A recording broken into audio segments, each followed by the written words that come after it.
ក្រសួងអប់រំឲ្យសិស្សភេរសិស្សចូលរៀនបណ្ដោះអាសន្នតាមសាលាជិតកន្លែងស្នាក់នៅ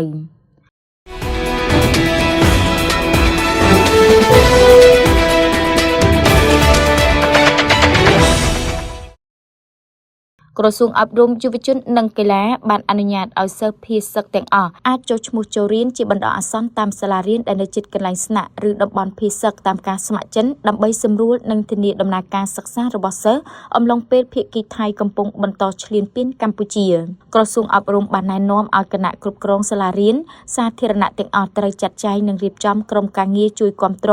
ទាំងទទួលនិងសម្របសម្រួលការចុះឈ្មោះតាមកម្រិតថ្នាក់រៀនក៏ដូចជារៀបចំថ្នាក់រៀននិងកាលវិភាគឲ្យបានសមស្របសម្រាប់សិស្សភេរសិស្សទន្ទឹមនឹងនេះនាយកនាយិកាសាលាត្រូវផ្ដល់ការប្រឹក្សាលើកទឹកចិត្តដល់សិស្សភេរសិស្សនិងរៀបចំក្លឹបសិក្សាតាមមុខវិជ្ជាដើម្បីជួយគាំទ្រសម្រាប់សិស្សថ្នាក់ទី9និងថ្នាក់ទី12ដែលត្រៀមប្រឡងក្រសួងក៏តម្រូវឲ្យគណៈគ្រប់គ្រងសាលារៀនរៀបចំរបាយការណ៍ទទួលសិស្សនិងស្ថានភាពរៀនសូត្ររបស់សិស្សភេរសិស្សមកក្រសួងផងដែរចំណែកឯមន្ទីរអប់រំរាជធានីខេត្តនានារួមទាំងអាជ្ញាធរពាក់ព័ន្ធត្រូវសហការនិងគាំទ្រដល់សាលារៀនអំឡុងពេលទទួលឈ្មោះសិស្សភេរសិស្សនិងដំណើរការរៀននិងបង្រៀនជាដើមបន្ថែមលើពីនេះមន្ត្រីពាក់ព័ន្ធក៏ត្រូវរៀបចំរបាយការណ៍ជួយគាំទ្រសិស្សភេរសិស្សហើយបញ្ជូនមកក្រសួងអប់រំដូចគ្នាចំណែកអាណាព្យាបាលសិស្សក្រសួងអប់រំណែនាំឲ្យលើកទឹកចិត្តនិងអប់រំកូនពិសេសផ្ដោតទៅលើការសិក្សារៀនសូត្រនិងចាំបាច់ត្រូវជំរុញនិងនាំកូនទៅចុះឈ្មោះចូលរៀនបណ្ដោះអាសន្ននៅតាមសាលាដែលនៅជំរំភេរសិស្សឬកន្លែងស្នាក់នៅ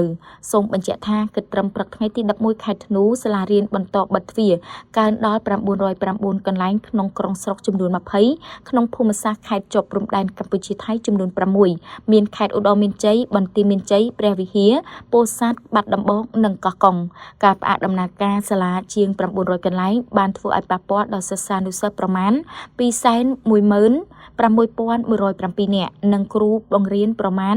7,601 នាក់ខកខានរៀននិងបង្រៀនដោយសារការឈ្លានពានយ៉ាងកក្លឿនរបស់យោធាថៃមកលើកម្ពុជា